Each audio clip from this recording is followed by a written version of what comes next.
Terima kasih Anda masih bersama kami dan kita kembali dalam Smart Business Coaching dan studio kita masih ramai ya. Di sini kita semua belajar bersama dengan Coach Ihsan. Ya, ini kita lagi lambaikan tangan ke kamera.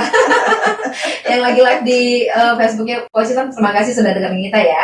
Yang mau dengerin kita dari streaming juga boleh di radiosmartfm.com. Yang mau dengerin tunda, juga bisa ya. Boleh. Kalau misalnya hari ini gantung dengerinnya, mau sampai habis nanti selesai, Anda boleh dengerin dari YouTube-nya Smart FM ya. Nanti boleh dibuka, tapi setelah siaran karena kan tunda ya Coach ya, nggak langsung bisa ditonton hari ini. Tapi pasti kita masih bersama Coach Ihsan, Bu Evi dan juga Mbak Ica ya, masih bertiga di sini. Kita membahas tentang value yang dimiliki oleh seorang coach supaya sampai kepada goalnya. Benar ya. Tadi juga Bu Evi sudah cerita bagaimana Bu Evi ini start di awal sebagai seorang pengusaha harus punya visi dulu ya Coach ya. Kalau nggak punya visi, ngajarinnya susah.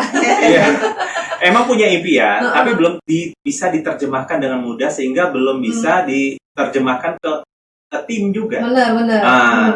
Jadi sebuah impian itu penting banget untuk dituangkan ke dalam sebuah visi, sehingga terdefinisi dengan spesifik, sehingga di-share ke tim, itu tim juga melihat impian yang sama, gitu. Betul, Nah, ini adalah modal untuk bisa tumbuh bareng-bareng, gitu. Karena capek kalau Bu Evi sendiri ya Coach ya. Iya. Ngapain juga nggak ngerti apa ya, ibu maksudnya mau kemana ya dia. Ibu sibuk sendiri, Bu, capek gitu ya.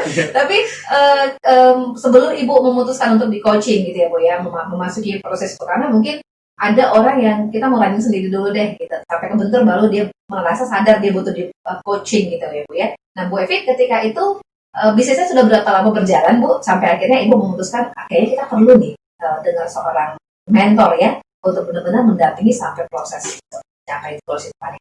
Nah Bu Evi boleh cerita silakan. Baik Mbak Ica. Kalau secara perusahaan sih termasuk baru ya. Karena kita kan menjalankan tuh diberi. Jadi kalau dalam prinsip saya membuka perusahaan ini itu sekarang Allah yang antarkan uangnya gitu. Jadi saya tidak mencari bisnisnya gitu pada prinsipnya dari awal. Cuman dalam proses menjalankannya pada saat saya ingin bertumbuh menjadi besar, itu saya perlu mentor gitu, perlu coaching. Jadi itu proses yang pertama itu tiba-tiba masuk aja nanti saya masuk di grup ini, tiba-tiba dapat ilmu ini, saya cocok berada di sini nih, saya ingin belajar nih di sini di grup ini, masuk sampai akhirnya ketemu Coach Ihsan. Terus ya mulai prosesnya tuh sempet ingin di coaching Coach Ihsan tuh. Tunggu setahun dulu tuh. Tunggu setahun.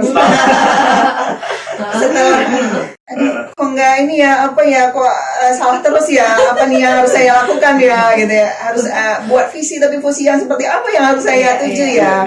Kita punya visi mencapai ridha Allah, tapi kalau misalnya yang sekarang yang dijalani itu adalah bisnis gitu. Itu bagi kayak teman pernah mengatakan, bilang saya nggak mau bervisi mencapai ridha Allah, takut salah gitu. Tapi saya menjalankan bisnis, cuma aturan-aturan yang di dalam itu kita lakukan sesuai dengan apa yang Allah inginkan gitu. Maksudnya aturannya yang kita lakukan, dan itu pencapaian. Saya berpikir juga mungkin kayak gitu ya gitu. Jadi dalam proses itu semua dilalui. Bahkan saat ini ternyata konsep visi itu harus dibakukan ya, harus punya di dalam hati, harus tersusun, harus terstruktur, sehingga menjadi visi yang mudah dipahami oleh kita dan orang lain gitu. Artinya ketika ibu sadar bahwa ini akan besar nih, saya ini pengen besar berkembang, pengen besar, sini aja, itulah titik di mana ibu akhirnya memutuskan untuk mencari seorang coaching gitu ya Coach ya. Kalau Coach Ihsan sendiri atau juga Mbak Ica, ini Bu Evi kan coach kita nih ya, kita punya value nih, hebat nih ya. Nah, apakah kita udah mulai terkonek nih dengan Bu Evi? Dia punya value hebat tadi, mulai dari harmoni. Punya. Jadi beliau ini indikator hebat tadi punya harmoni, ya kan. Nah, kalau sudah kita sesi coaching itu ya benar-benar komit, ya kan. Kadang coach, yuk Bu kita coachingnya di kantor, ya udah ayo gitu. Nah, kalau coachingnya di gudang, ayo gitu. Jadi beliau memang orangnya tipe untuk bisa mudah untuk bisa di coaching. Yang kemudian yang kedua energik. Nah ini yang sangat mencolok yang harus lihat ya. Nah beliau memimpin beberapa karyawan ya, tidak mudah ya, tapi beliau terus semangat. Nah ini yang harus lihat, ini orang nggak sembarangan. Ya. Nah ini modal yang penting juga untuk di coaching. Yang ketiga tadi ya, Yeah. Belajar. Belajar. Jadi Bu Evi ini ngejar ilmu. Yeah. Nah kalau udah fix mindset, udah segalanya sudah merasa tahu, nah itu sulit. Tapi kalau Bu Evi mau terbuka dengan ilmu-ilmu baru untuk bisa menerjemahkan apa yang di pikiran beliau, ide-ide beliau ke dalam sebuah strategi. Nah sementara coaching kan punya metodologi. Yeah. Nah ini sangat cocok dan klop gitu. Nah sehingga beliau mendapatkan strategi-strategi yang praktis gitu ya. Nah kemudiannya selanjutnya tadi bertumbuh gitu ya. Nah aku selalu pantau. Jadi setiap coachee atau klien yang bergabung sama kita akan lihat perkembangannya, pertumbuhannya.